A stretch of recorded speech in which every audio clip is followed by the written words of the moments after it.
Our next keynote, and it's a way to answer questions I've been having about this t-shirt that I'm wearing today, which is almost 30 years old. Back in the early 90s, I like to say I dragged TV Ontario kicking and screaming onto the internet. It was educational broadcaster, sort of a mini BBC. And we did it with a bulletin board system that we called TVO Online. And at that time also at TV Ontario, we had a show called Prisoners of Gravity, which really broke new ground in terms of talking about science fiction, comic books, and a new kind of reality. And it had a huge influence on the sector. So we had this bulletin board system, we were open to the community, and people were talking about the shows, and one of the shows was Prisoners of Gravity. And there was this person's name in the forums related to Prisoners of Gravity, and his name was Cory Doctorow, and he was an up-and-coming science fiction writer in Toronto. He was working part-time at the local science fiction bookstore. He was starting to sell some short stories. He was very much about open recognition way back in the day, and he had a very apparently, as I read his biography, he had been on bulletin board systems probably for about 10 years even before that. So we were full of ourselves thinking we'd drag TV Ontario onto the internet. We were instantly obsolete, actually, because Netscape had been invented like the month before. So with that said, basically, the internet has evolved in many ways since then, from bulletin board systems to browsers to now Facebook. So obviously there's some good and bad in all of that, and the reason we've invited Cory today is to talk about open recognition and things to keep in mind as we look at what he's going to talk to you today about, which is his book about monopsonies and control of markets, especially creative markets, by corporate interests. So hopefully that's a way of introducing. I have a sort of a Time magazine was talking about it, but I think what I'll do is I'll just pass over to Cory now because he's so much more articulate than I am. Take it away, Cory. Oh, well, thank you very much. That's really kind of you. So I confess that open recognition is not my domain. And so I'm going to speak about the themes of this book that I've just written and try and leave it as an exercise to the audience to patch it into your own experience and priorities. I'm assured that there is some overlap, and I certainly can see that given my cursory knowledge of your subject. So I'm the co-author, well, I've written more than 20 books, but I'm the co-author most recently of this one. I wrote it with my colleague Rebecca Giblin from the University of Melbourne. She's a law professor there. And we both of us have been involved, as many internet people have been for many, many years, in what you might loosely call the copyright wars. Arguments where we've been invited to pick a side. Are you on the side of Team Tech or Team Entertainment? And if you're on the side of Team Tech, then you brief for things like YouTube or file sharing. And if you're on the side of Team Entertainment, then you brief for things like digital rights management and other restrictions on how people use the internet, copyright filters, and so on. And what we had found, both of us, is that this debate had really come to a useless impasse. Moreover, the arguments having stagnated, no one was really taking notice of what seemed to us to be the most important fact, that over 20 years of the copyright wars and 40 years of copyright expansion, in the name of enriching copyright creators, people like me, that we had made copyright last longer. We'd made it cover more things. We'd made it easier to enforce with lower evidentiary burdens. And we created higher statutory damages. For example, the Digital Millennium Copyright Act provides for $150,000 in state sanction and $250,000 in private sanction for each act of copyright infringement. And despite all of this, and despite the fact that the entertainment industries themselves had gotten much larger and more profitable, that the share of income that was going to the people whom all of these expansions were supposed to be benefiting had been dwindling, both in real terms and proportionally. So creators were getting less money than they had before all this started, both as a share of the total take of the industry and just in real terms, in terms of the dollars that they got, or the francs or the euros or the pounds or the Australian dollars that they got at the end of every month or in each royalty reporting period. And that this was a paradox that no one seemed to be remarking on, that somehow we had expanded this doctrine that was supposed to do this enormous favor for artists, and it had instead redounded to the benefit of a dwindling number of firms, at first entertainment firms, but then also tech firms that were increasingly running the internet. And we had an intuition about why that was, and we pursued that intuition in this book, looking for evidence. And I'll take you through some of that intuition, and I'll take you through some of the evidence, and then I'll take you through some of the things we propose doing about it, which I think applies well to the project you folks are on, which is to say that we figure out ways of intervening in the system to actually achieve the goal of these policies, a greater share of the income for creative workers. So the intuition that we had about why this was all failing to deliver value to creators, even if it was increasing the scale of the entertainment industry and the tech side of the entertainment industry, was this: that because the companies that were involved in bringing work from us to our audiences, what lawyers call intermediaries, the middlemen who sit between creators and audiences, because their number had dwindled, right? Because we had converted the internet, in the words of a Kiwi software developer, Tom Eastman, we'd converted the internet to 5 giant websites filled with screenshots of text from the other 4, because we had let the number of publishers dwindle from 20 when I started to 6 when we started the book to 4 now, 3 record labels that own 3 music publishers, 4 movie studios, 1 cinema chain in the United States, 1 print bookstore chain, 1 global ebook chain, and so on, because we'd allowed all of these to dwindle to these small numbers, to these choke points that you had to pass through in order to bring your work to the audience, that whatever regulatory privilege or power you were being given by a parliament or a Congress or the European Commission was being taken away at the choke point, that the people at the choke point just had negotiating leverage. Then we conceived of an analogy, which is to the schoolyard. If your kid gets bullied in the schoolyard every day and gets their lunch money stolen from them, you can't feed them lunch by giving them more lunch money. It doesn't matter how much lunch money you give your bullied kid. The bullies are going to take that lunch money too. And in fact, if you give your kid enough money, the bullies will have money left over to run a national advertising campaign bemoaning the plight of poor, hungry school children and demanding that parents give them more lunch money, and also maybe bribing the principal to look the other way. And if you can't solve this by giving your kid lunch money, then you're going to have to solve it in some other way, in some structural way that addresses the factors that allow the bullies to rule the schoolyard, that allows them to take away these things with impunity. And when we hit on this, we realized that the thing that was frustrating us the most was the false binary of team tech and team content, right? That while the tech industry at its inception, when the first online portals for entertainment content appeared, video sites like YouTube, file sharing sites, novel services like iTunes and the Amazon MP3 store, that though when they first appeared, they were willing to offer a better deal than the entertainment industry, that as their numbers had shrank, it had become apparent that the reason the tech industry was willing to offer a better deal than the entertainment industry was not because they were more virtuous. It wasn't because they were all good-natured slobs who just wanted to see artists do well. It was because in order to tempt artists out of the big content silos, they had to offer a better deal. And because they were competing with each other, that deal had to get better and better.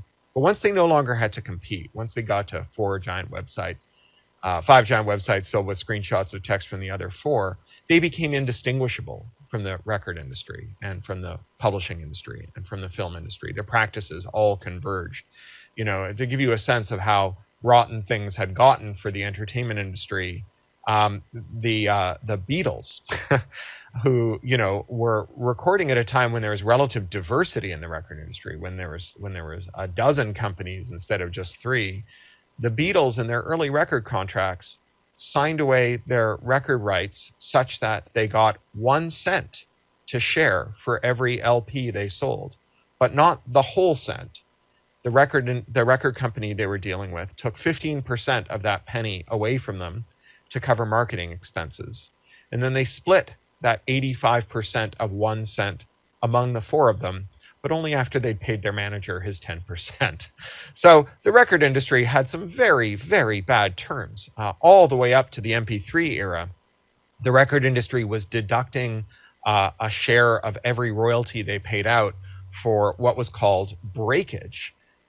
Breakage is a line item that represents the percentage of records that were estimated to be likely to be broken between the factory and the record store. It's a line item that dates back to the era of fragile shellac records. And it was being assessed as a deduction on MP3s, where there is nothing to break.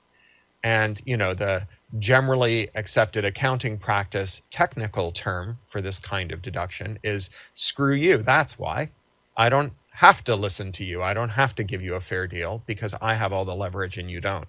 And indeed, the record industry got a little better when the tech industry came along and offered better deals. But eventually, they both relapsed into their worst terms. And we decided that the fight that most people thought they were having was the wrong fight to have. That as with the final scene of George Orwell's Animal Farm, where the animals who fought a revolution see their leaders, the pigs, selling themselves out to the neighboring farmers and consummating this with a dinner with the farmers in the farmhouse. And the animals crowd around the farmhouse window and they look from the pigs to the men and the men to the pigs, and they can't see the difference. I'm sorry for that spoiler on that 70-year-old George Orwell novel. If you haven't read it, I still recommend it to you. That you could hope for more than rooting for one giant or another, rooting for Team Tech or Team Content, in the hopes that whichever one emerged victorious would reward your loyalty by dribbling a few crumbs for you from the great meal that they would gorge themselves on from the fruits of your labor. We thought that you could aspire to more than crumbs. So we went back and we looked at how it was that we got these giants in every field. And we found ourselves, as you so often do when you ask about contemporary economic dysfunction, we found ourselves looking at the political sea change that occurred in the early 1980s and late 1970s, epitomized by the likes of Ronald Reagan and Margaret Thatcher, Helmut Kohl, in Canada, where I grew up, by Brian Mulroney, and of course in Chile and by the likes of Augusto Pinochet, who was not elected, but rather murdered his way to power with the help of all those others. And we found that in that era, there was a great sea change in the way that we thought of competition law, of antitrust law, of the law that was supposed to prevent monopolies from forming. Now, in the US, it's pretty clear what the purpose of that law was. The people who wrote the antitrust laws, there are 3 important antitrust laws in the United States. There's the Sherman Act of 1890, and then later there was the Clayton Act and the Federal Trade Act. The legislators who passed these laws were very clear. They wrote it down in the law. They explained what the law was for. And then they gave these speeches that were well recorded about what the law was for. And it was very clear that what they wanted to prevent was corporations gaining too much power such that they became ungovernable. As we would say today, too big to fail and too big to jail. Senator Sherman, the author of the Sherman Act in 1890, stood on the Senate floor and argued for his bill. And he said, if we would not allow a king to govern over us, nor should we allow an autocrat of trade, that when a business gets so big that it is structurally important, they become equivalent to the autocrats of old, whom the Americans had fought a revolution to throw off. And for most of the next century, that was the prevailing idea behind monopoly law, that the purpose of monopoly law was to prevent the formation of monopolies by preventing companies from buying their major competitors, by preventing them from merging with those competitors, by preventing them from buying small companies before they could grow to become competitors, by preventing them from engaging in anti-competitive conduct like predatory pricing. So when a company is very large and has a lot of capital, either because of its supernormal profits because it has a monopoly, or because the capital markets think that it could have a monopoly and are anxious to invest in it, and so they give it a lot of capital. It can watch as a new company enters the market, a small company, and it can say, all right, we're going to price our products below the cost so that that new company, which doesn't have access to the capital markets, which doesn't have monopoly profits, is going to lose money on every sale and will eventually go out of business. And then we can raise prices. If you want a contemporary example of this, it's Uber. $35 billion of investment capital squandered, losing 41 cents on every euro that they brought in. Most of that money coming from the Saudi oil family, the House of Saud, who backed the Japanese firm SoftBank, who were Uber's major investor, and who were able to recoup in a public offering and wander off, leaving this zombie business that had made us squander a decade of investment in public transport and also had driven out of business most of the private taxi firms all over the world. All of this was prohibited for most of a century until the neoliberal era, until the era of Reagan and Thatcher, Pinochet and Mulroney. And in that moment, a kind of conspiracy theorist who was also a judge came to prominence. This was a guy named Robert Bork. If you know the name Robert Bork, and you might not if you're not an American, you probably know him because he was unsuccessfully elevated to the Supreme Court in the United States. Ronald Reagan proposed him for a Supreme Court seat, but when he went before the Senate to defend the proposition that he should be made a Supreme Court judge, he failed very badly. He failed so badly that today, whenever someone does something really badly, we say that they are borked. He's actually entered our lexicon. Robert Bork had been Richard Nixon's Solicitor General. He had been complicit in Nixon's crimes. And the Senate, in those naive, halcyon days, didn't want someone who was so heavily implicated in corruption scandals to be on the bench. That I don't think is the case anymore. But Bork, despite having failed at his bid to get a Supreme Court seat, became even more important than he would have been, I think, as a Supreme Court judge. And he became important because of a conspiracy theory that he peddled. He said that if you went back and you reread the antitrust laws, the Sherman Act, the Clayton Act, the Federal Trade Act, that what you would find is that despite the speeches that the lawmakers who proposed these acts gave, despite the text of the acts themselves, that they had never intended to prevent monopolies from forming, that they liked monopolies, that monopolies were efficient, that monopolies were a way to let the giants who walk among us, the great geniuses of our age, no longer have to trouble themselves with harmful, wasteful competition and instead bring to us all the marvels that their genius can bring. You know, a contemporary version of this is, if you only let little Jeffy Bezos have free reign, he will deliver to us such wonders as we can't imagine. Next day delivery of everything under the sun. And so he said that the only time these lawmakers intended for there to be intervention in antitrust, in monopoly formation or monopolistic practices, is when it harmed the welfare of consumers, when prices were going up. And moreover, that you couldn't merely confront a monopoly because they had a monopoly and then the prices went up. No. It may be that the reason the prices went up wasn't because the monopoly had a monopoly. Rather, it was because oil prices had gone up, or labor prices had gone up, or the moon is in Venus, some other reason. And heaven forfend, we should punish a good monopoly for one of these forces beyond its control. Again, this may seem to you to have some contemporary relevance in this moment in which the monopolists who own nearly all the things that are in your grocery stores, as well as the monopolists who own the grocery stores, as well as the monopolists who control your petrol pumps, are all seeing their prices rise and are all giving talks to their shareholders on their public shareholder calls where they say, well, yes, inflation is a small problem for us, but it's also a great boon to us because when consumers expect prices to go up, we can raise them far more than our inputs are going up. And consumers will blame the government, or they'll blame the oil shock, or they'll blame workers for demanding too much pay. And they won't notice that our profits are at an all-time high. This is something that Bork said would never happen, or if it did, it would be a great aberration. And he said that if the regulator decided to do something about a monopoly, that they would have to prove that the prices had gone up not because of the monopoly, not because of these exogenous factors, these other factors. And the only way that he said you could prove this is with maths. Very, very abstract, complicated maths, these models that the economists at the University of Chicago School of Economics, where Bork was affiliated, that they alone knew how to build and interpret. And I think of this as a kind of transition from a kind of democratic process where anyone who felt they were being harmed by a monopoly because it was perverting their legal system or perverting their system of lawmaking, or because as the only employer in town they were harming workers, or because as a monopolist they were harming their suppliers, or indeed because they were raising prices or lowering quality, where all of those people could go before the regulator and say, please give me relief from this monopoly that's harming me, to one in which the regulator brought in a kind of court sorcerer in the form of an economist trained by the University of Chicago School of Economics. And this court sorcerer, when someone came before them and said, the monopoly is harming me, this court sorcerer would drag in a goat, and it would cut the goat open and spread its guts out on the floor.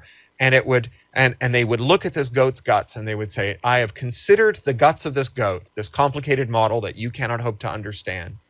And I found in them reassurance that whatever problems you're having, it's not due to monopoly, and we need not stir ourselves to deal with these monopolies.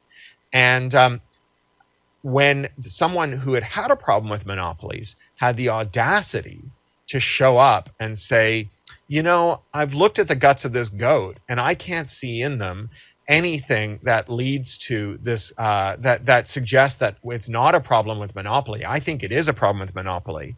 The court sorcerer could kind of sneer at this person and say, look who thinks he knows how to read the guts of a goat. Did you get a degree in economics from the University of Chicago School of Economics?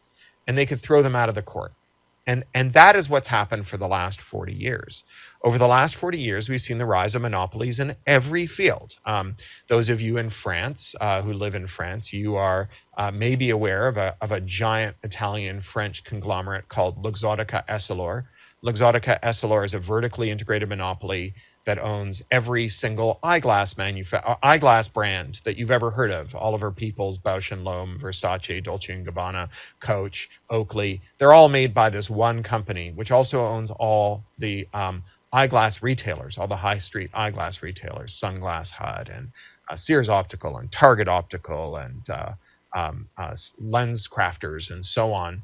And in fact, this monopoly on retailers was key to getting the monopoly on brands, because any brand like Oakley that said, no, we won't sell to you Luxottica Essilor, Luxottica Essilor would respond by not selling these eyewear brands in their shops anymore. And after a year with no sales, these companies would be driven to the brink of bankruptcy, and Luxottica Essilor could buy them up. Essilor is the French half of this company. They make more than 50% of all the lenses in the world. And then you have iMed, another company that they bought. It's the largest insurer in the world for eyeglasses. And so between them, these companies have managed to raise the prices on eyeglasses by 1,000% in a decade, and yet regulators keep insisting that there is no problem. And this is not unique to eyeglasses, nor is it unique to tech. It is in every field: shipping, beer, spirits, tobacco, finance, cheerleading, athletic shoes, you name it. It looks like that. It looks like a market dominated by 3 or 4 firms. And these firms don't just have a monopoly, which allows them to extract concessions from consumers. They have monopsony, which is an unsexy term of economics, which means someone who has excessive buyer power. Like when you are a writer who needs to sell your book and there are only 4 major publishers, they between them have what's called an oligopsony, which is a monopsony shared among 4 companies or a small number of companies that allow them to get your labor for less than you would get for it if you were in a competitive market where you were bidding out. And again, one of those monopsonists is a French company, Hachette. So the way that these companies build out and exercise their monopsony and extract concessions from artists involves these very complicated, very like performatively dull accounting scams. There's a term for this in finance. They call these kinds of accounting scams MEGO scams, MEGO, and MEGO stands for My Eyes Glaze Over. It's when a scam is complicated, so it will be hard to understand, not hard to understand because it's complicated. And we spent the first half of this book unwinding how these MEGO scams work, really delving into their underlying functions. So for example, we spent a lot of time on Spotify, which is a giant company that dominates all the streaming in the world, music streaming in the world. And you've probably heard artists complaining that they don't get much money from Spotify streams. They often list these ludicrously low sums in the realm of a small fraction of a cent for every stream. But what's not widely understood is exactly how this tech company and the entertainment companies all colluded to produce this circumstance. So let me unwind the Spotify scam for you here and talk about how it works. So when Spotify was getting off the ground, it needed music to put on its platform. Now, all the music had been gathered into the hands of three giant companies, Warner, Universal, and Sony, which had acquired most of that music not by investing in it, but rather by buying up other smaller labels at fire sale prices. Many of them had been damaged by the Napster wars, but also a lot of them had been damaged by monopoly in record sales. So there were a small number of companies that were doing high street music retailing, and they were extracting ever larger concessions from these smaller companies. And so these giants were able to buy them up for pennies on the dollar. And now they had all the catalog between them.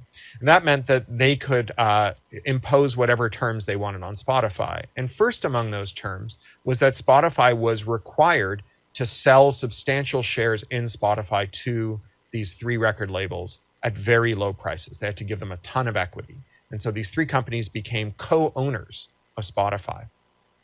And then from that position, they offered Spotify something that at first may seem a little contradictory. They offered them a very, very low per stream rate. So the amount that Spotify had to pay them per stream was next to nothing. But they also extracted from Spotify this other concession, which was a minimum monthly payment. So say they said to Spotify, all right, you can play as much Sony music as you want at this very low stream rate, such that if everyone spent all month streaming nothing but Sony music, we would only get $50 million from you at the end of the month. But you are going to guarantee us $100 million every month. And so that other $50 million that came in was unattributed royalties. Right? It didn't automatically accrue to the account of any recording artist. And so the label was free to handle it however it wanted. It could give it to its shareholders. It could pay it to its executives as bonuses. It could give some or all of it to some or all of its artists. And they tried lots of different schemes for this to figure out the optimal way to arrange their affairs. Now, the final concession that they extracted from Spotify was something called a most favored nation arrangement. So most favored nation deals are deals that require a vendor to not offer better terms to anyone else than they give to you. So what that meant was that Spotify could not pay any other label more per stream than it was giving to these three giant record labels. But these three giant record labels were getting their per stream rate topped up by these huge cash infusions in unattributable royalties, whereas all the little labels were not. And so if you're an independent musician or if you were signed to an independent label, you were getting this tiny per stream rate and you could not improve on that arrangement. Spotify also locked in its audience by deploying all kinds of tactics to make them more dependent on Spotify than they were on labels. So for example, Spotify made it much harder to stream a whole album and instead pushed people towards streaming playlists. Because if you have a favorite album, it will be the same album whether you're on Spotify or iTunes or Amazon MP3 music. But if you have a favorite playlist, that playlist is unique to that service. And moreover, it can become a source of revenue for the service. So Spotify now charges advertising fees, which is another way of saying payola, to labels, especially independent labels, that want to put their music into these top-rated playlists. And all of this had the additional benefit from the perspective of the labels of making Spotify look far more profitable than it would have been if it had to negotiate for these prices on the open market. If there were lots and lots of labels that it would that could get together and force Spotify to pay more per stream, if these three labels weren't co-owners of Spotify and interested in Spotify making more profits. And what that meant is that when Spotify went public, when it made its initial public offering, it had a much more favorable cash basis on its balance sheet than it would have had if it were playing fair. And that meant that the market was willing to pay a giant premium for Spotify, which meant that the labels all got billions of dollars when they sold off their shares, which again was not money that they necessarily owed to their artists. So this is how these Baroque scams work. It's part of a vertically integrated stack of Baroque scams. For example, you have the Live Nation Ticketmaster monopoly that runs most of the venues and the ticketing and the promotion for touring artists, which meant that you could not only could you not make money off of your streams, you also couldn't make money from touring because there was another company doing to you what Spotify was doing to you, except further down your supply chain. But all of this amounts to a way that tech companies and entertainment companies became indistinguishable from each other and united in their desire to fleece the workforce that produced the value that resulted in their profits. And the first half of the book, as I say, is just these kind of infuriating unwindings of these scams. But the second half of the book is where we really get into gear. Because the second half of the book is where we want to give you solutions. When we were pitching this book around, heard a disparaging term for a certain kind of book like ours that was a chapter 11 book. And that's a book in which there's 10 chapters explaining in eye-watering detail just how terrible things are. And then an 11th chapter that says, we must do something about this. Let's all go and vote harder. And maybe our lawmakers will figure out how to solve it. That's not the book we wanted to write. We wanted to give half the book over to technical solutions, systemic solutions to this.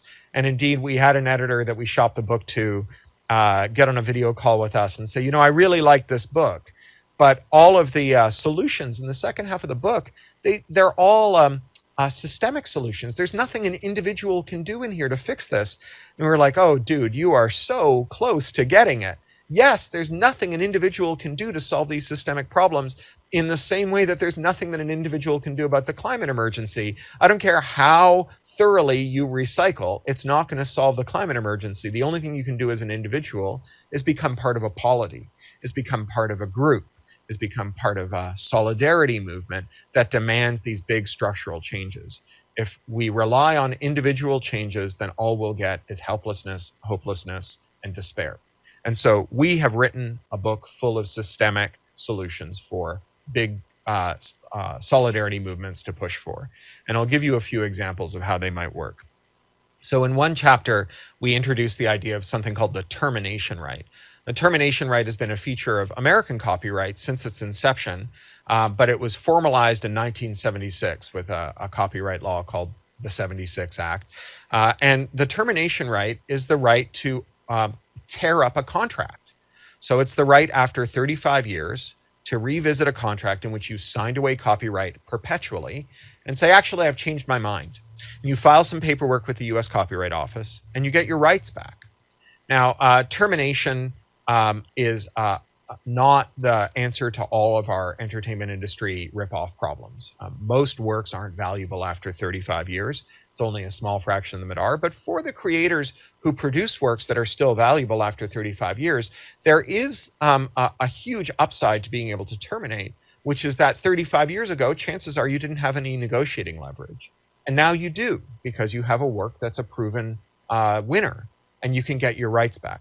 It's also a way separately for academics who are forced to sign away their rights to scholarly and scientific journals who now have to pay to access their own work at their institutions. They can get those rights back and they can put them in the public domain or under Creative Commons or in an open access repository. But that's a separate issue to this entertainment industry issue.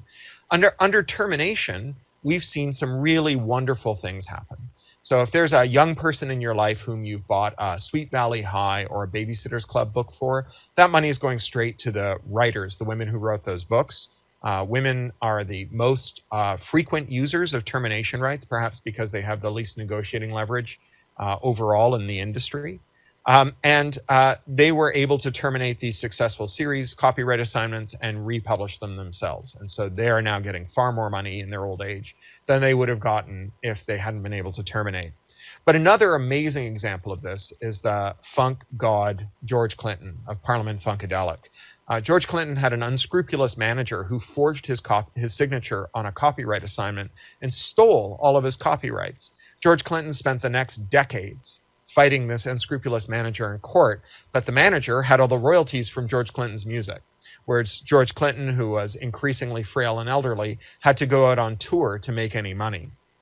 After 35 years of this nonsense, George Clinton said, you know what? Let's say you're right. Let's say that this is a good copyright assignment that you claim I made 35 years ago. I'm just going to terminate it.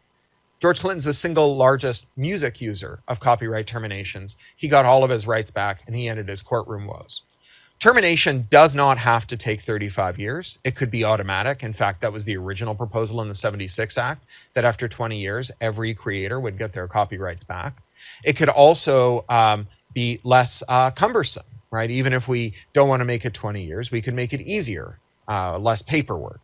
And termination will put more money into the pockets of more creators than expanding copyright terms has. In fact, all expanding copyright terms did was it created the circumstance under which the 3 record labels, which had required copyright assignments from all of the artists they published, it allowed them to take over Spotify and structure it so that they got rich and artists got screwed. So there's another chapter in our book on transparency, and transparency gets vastly overused. People talk about transparency as a kind of kumbaya remedy for all problems, you know, with enough sunlight, all problems can be solved. I don't think that's true. I think it's very easy to have transparency, but to have that transparency add up to nothing more than the precise knowledge of how bad things are. But we talk about how transparency can be operationalized to get artists a better deal. So one example we give about that is in non-disclosure agreements and royalties. If you are an artist of any kind, if you're a filmmaker, a game maker, if you're a writer or a musician, chances are your contract allows you to get some royalties, a share of all the revenue from your work. And it's also the case that you have the right to audit the books of the companies that owe you royalties. You can go in with an accountant and audit those books. Now, when those books get audited, it is very often the case that there are errors in the accounting. And, you know, this is going to startle you. I'm sure it's very hard to understand, but with one entity that had done tens of thousands of these audits of record label deals over decades, it was the case that in every instance except one, the errors that were made in the accounting of these record labels benefited the record labels and not the musicians. I know this is hard to imagine. I can only understand it by means of maybe a very highly localized probability storm in the accounting departments of these big 3 record labels. But whatever the cause, it is often the case that when creators of any description audit their royalty statements, they find that they're owed money. Now, if you were to go and audit your royalties and find that you're owed money, one of the people that we spoke to found a 6-figure deficit in their favor, and you ask your publisher, your label, or your studio to pay up the money that they owe you, that they've stolen from you, they will inevitably say, no, I think you've made a mistake. We don't owe you anything. You've read the books wrong. But because we're such good-natured Slavs, because we are so ethical, we will pay you half of what you think we owe you without you having to spend millions of dollars suing us. However, to get that money, you're going to have to enter into a settlement that includes a non-disclosure agreement so that you can't go around and tell other people where we hide the money we steal from creators.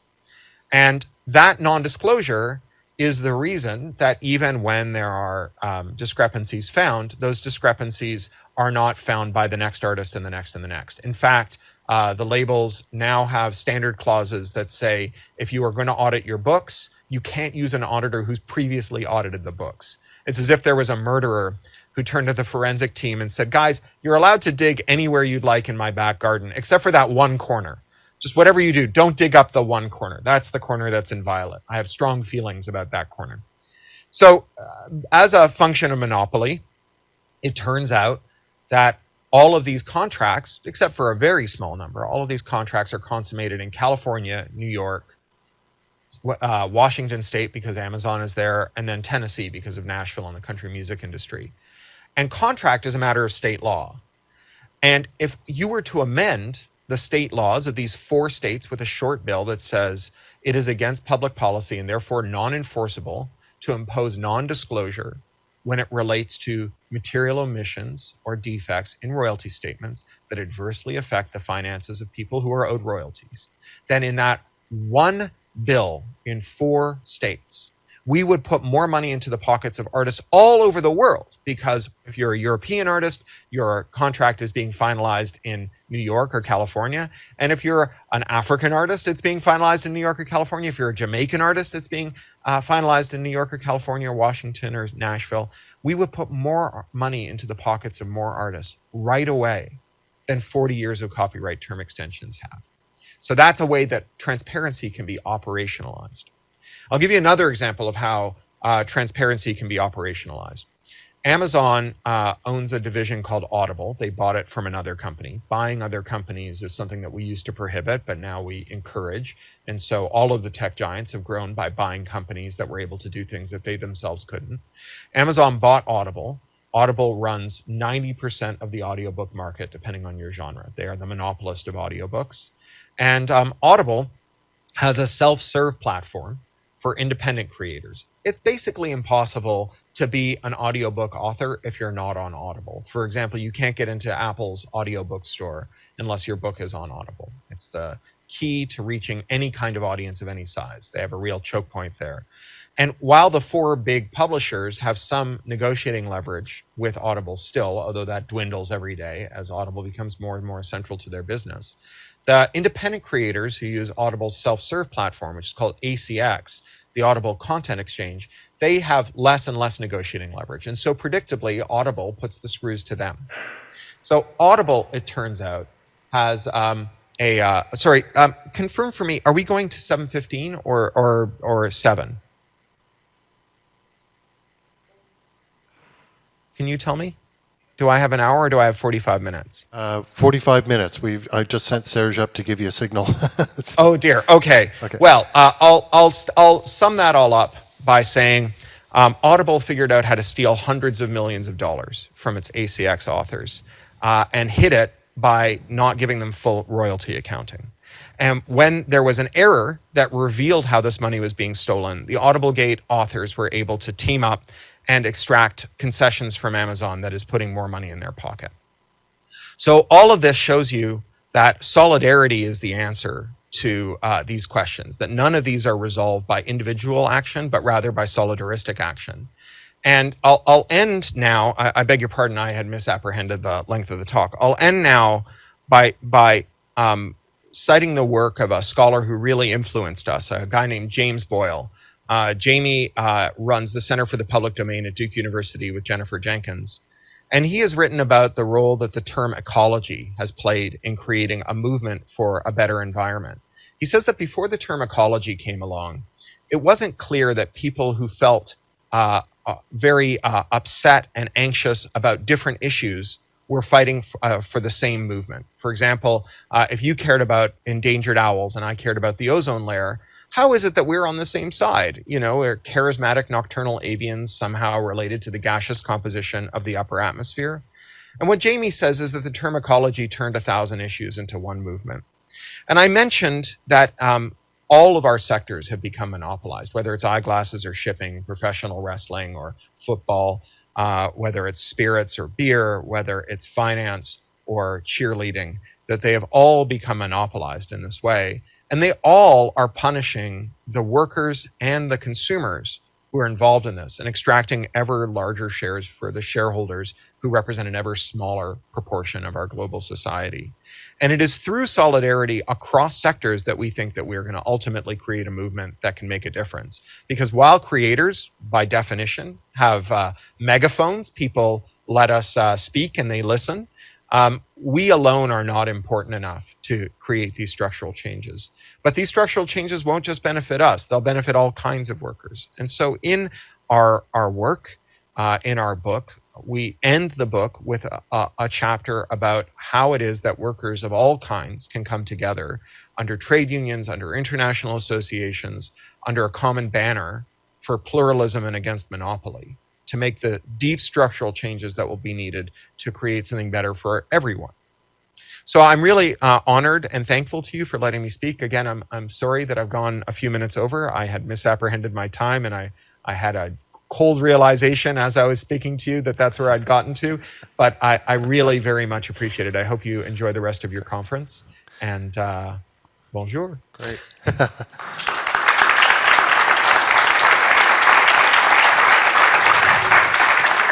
Thanks very much, Cory, and thanks for the humility regarding open recognition. I think it's up to us to send a challenge to the audience to apply the principles of Chokepoint capitalism to the principles of recognition, and that's something we can take forward. And thank you very much for doing this. Thank you. I really appreciate it. All right. Bye now. All right. Talk to you later.